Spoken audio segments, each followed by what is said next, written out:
Daniel Carter's phone buzzed at exactly 2:17 a.m. Half asleep, he stared at the screen. "Mom calling," he muttered, letting out a sigh. Ashley, his wife, turned in bed. "Who is it?" "Mom," he said, voice flat. She frowned but didn't press him. Daniel turned the phone face down, too tired to deal with her, too busy with his career, too wrapped up in his own life. Across town, in a small, quiet apartment, Linda Carter held her phone tightly. Her hands were trembling. Her chest ached, her body felt heavy, and her voice was barely a whisper. "Daniel, please just hear me." But her calls went unanswered. Years earlier, Daniel had always run home after school to see her smiling at the door, holding milk and peanut butter sandwiches. She had worked 2 jobs to keep him fed, safe, and happy after his father's death in a truck accident. "One day I'll buy you a big house," he used to promise. "I don't need a big house," she said. "I just need you." But time changed him. College, new friends, the fast life. It left little room for a mother who just wanted her son. That night, Linda's phone died, and Daniel slept peacefully, unaware that she was slowly slipping away alone. Morning light filtered through the thin curtains of Linda's apartment. Dust particles floated in the beams like tiny memories. She tried to get up, her body heavy, her joints stiff, but she steadied herself on the couch. The refrigerator held a carton of milk, a loaf of bread, and a can of expired soup. A knock came at the door. Her neighbor, Mrs. Alvarez, held a grocery bag. "Linda, are you okay? You look weak." Linda forced a small smile. "I'm fine, just tired." Mrs. Alvarez left her the groceries and some soup, insisting she eat and take care of herself. Linda whispered a thank you, though inside she knew Daniel would not come, would never hear her anymore. Meanwhile, Daniel's life was moving fast. Crisp suits, glass office buildings, handshakes with executives who barely knew his name. His co-workers congratulated him on promotions. Ashley smiled proudly, expecting their first child. His phone buzzed with messages from friends and co-workers, but no messages from his mother. That week, Linda turned 68. She baked herself a small cake, placing 1 candle on top. She whispered happy birthday to herself. No one came. Hours passed. Her phone remained silent. That night, she collapsed in the bathroom, weak and exhausted, and crawled back to the couch. Her heart ached with the loneliness she carried for years. Daniel laughed with his co-workers at dinner, Ashley snapping pictures, smiling at him proudly. Life seemed perfect. But across town, Linda's life was fading away unnoticed. Every night, she reached for the phone, hoping he would call. Every night, she whispered his name. Every night, silence answered her. One afternoon, Daniel noticed dozens of missed calls on his phone. He ignored them. He convinced himself he was doing the right thing, that his career, his new life, was more important. Relief washed over him.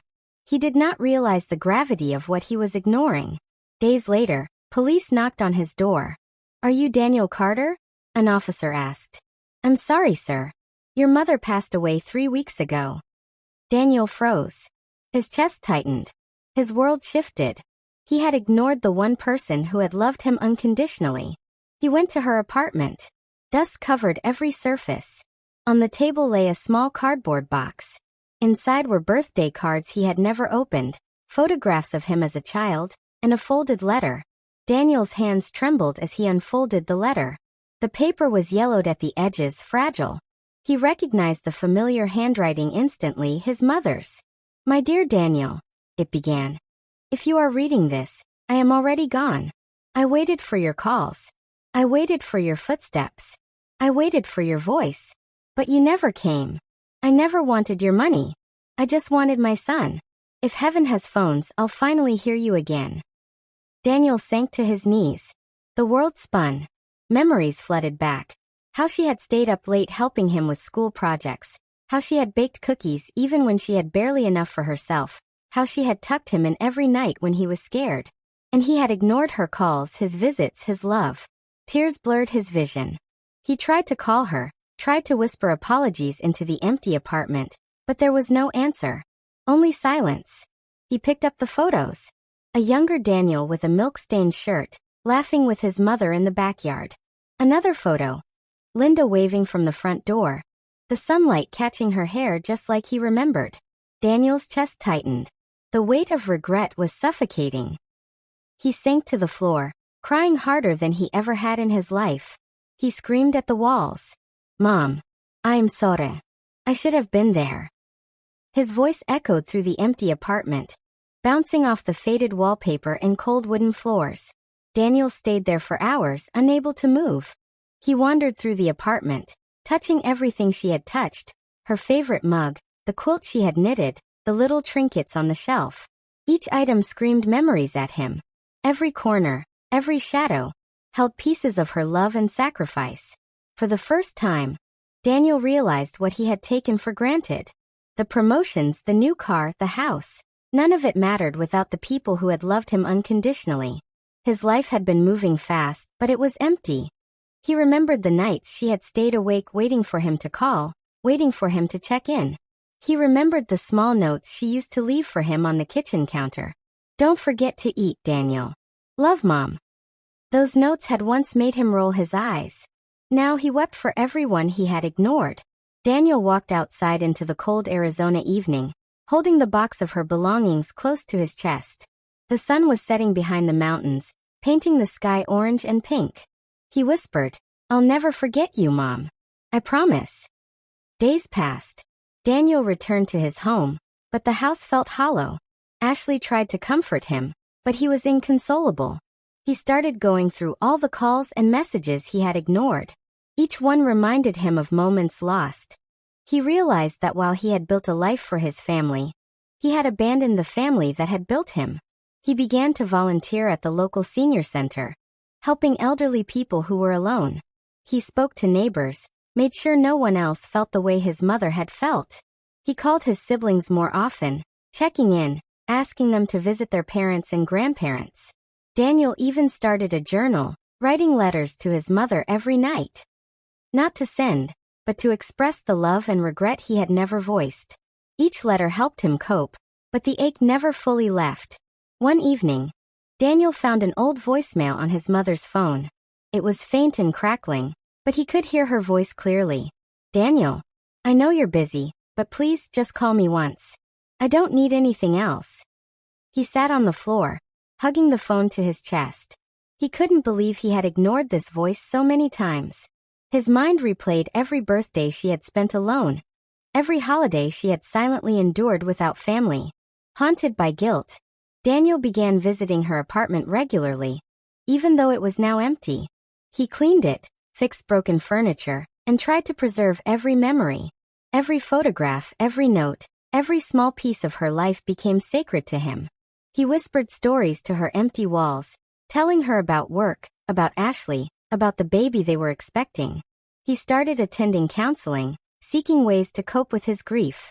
Each session uncovered deeper layers of regret, but slowly he learned to carry the pain with purpose. One night, Daniel found a small notebook tucked behind a bookshelf. Inside were dozens of entries, written by his mother over the years. "Today Daniel didn't call. I hope he's happy. I miss him, but I love him anyway. I baked cookies for Daniel today, but he didn't come. That's okay. I'll wait." Each page tore at his heart. He realized that all she ever wanted was his presence, not his money, not his success, nothing else. He began reading the entries aloud, crying between sentences. He felt as though she was sitting there with him, her voice guiding him, her love surrounding him. Daniel promised himself he would never take love for granted again. He also started reconnecting with his neighbors, checking on other seniors who lived alone. The pain of losing his mother became a mission to prevent others from feeling the same loneliness. Months later, Daniel became a different man. He was more patient, more attentive, and deeply aware of the value of time. Ashley noticed the change. "You've been different, Daniel," she said one night. "I had to learn," he replied softly. "I lost someone I loved, and it taught me everything about what really matters." He shared stories of his mother with his son Lucas, teaching him the importance of family, love, and presence. Daniel spent more time at home, reading bedtime stories, cooking meals, and holding his family close. But every night, he wrote letters to his mother, letters he could never send. Letters filled with apologies, stories, and love. It became his ritual, his way of keeping her memory alive. One morning, Daniel stood at the edge of a small lake near Phoenix. The sun rose in brilliant oranges and pinks, reflecting on the water. He held the small box of her belongings, ready to bury some of the letters and photos. As he gently laid them into the earth, he whispered, "Mom, I love you. I'll never forget. I'll live for you." He turned to leave and felt a strange sense of peace. The grief was still there, but now it had a purpose. He knew he could honor her memory by loving fully, by being present, by never ignoring the people who mattered most. The story of loss, regret, and love became the foundation of Daniel's life. And every day, he carried a lesson his mother had given him without words. Cherish the people you love, because one day, silence may be all that remains.